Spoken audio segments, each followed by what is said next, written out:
Now, to get another perspective on all this, I'm now being joined on the News at 10 by Senior Advocate of Nigeria, Professor Sagay. Thanks a lot for joining us on the News at 10.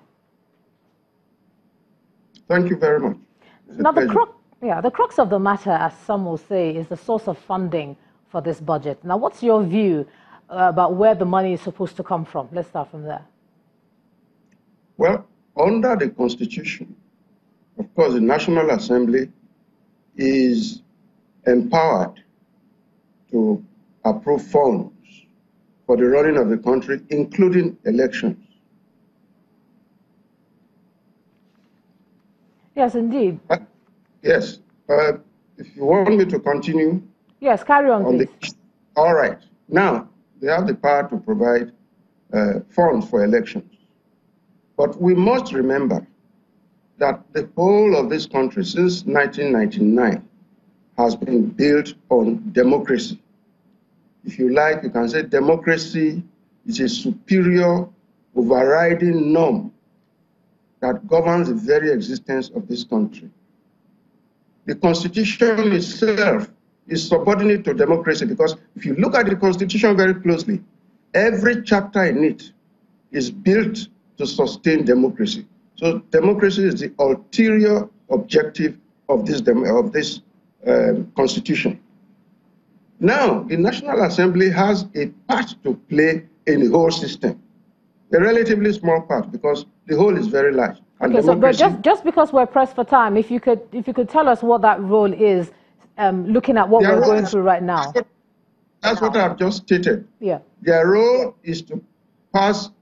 One of their roles is to make money available by passing bills for funding various activities, including elections.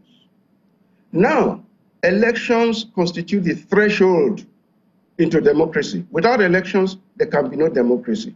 And since democracy is overriding, what I would call jus cogens of our system, imperative, peremptory, overriding, if any group of persons who have a role to play to make it survive refuse to do so, then they are trying to scuttle democracy.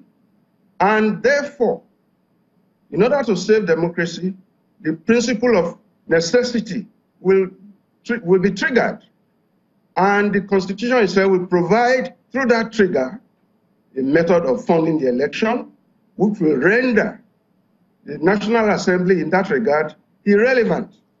And I will call that self-inflicted irrelevance. Okay, but when you talk about the National Assembly that way, for those who blame the National Assembly, as you seem to be doing, when you look at the fact that the 2019 elections did not take the executive by surprise, or anyone else by surprise for that matter, what about the argument that it could have been factored into Budget 2018 rather than putting pressure on the National Assembly to resume immediately if they were going off for their holiday?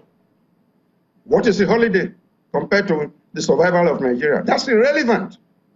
Why should they are in their homes or wherever they are, plotting, enjoying our funds and resources, and refusing to come and carry out a fundamental duty that they owe? In fact, they are destroying the relevance of the National Assembly. I assure you, elections will be held whether the National Assembly likes it or not, because we are dealing with a very, very imperative principle. All right. Thanks so very much, Senior Advocate of Nigeria, Professor Sagay, for joining us on the News at 10 tonight. Thank you.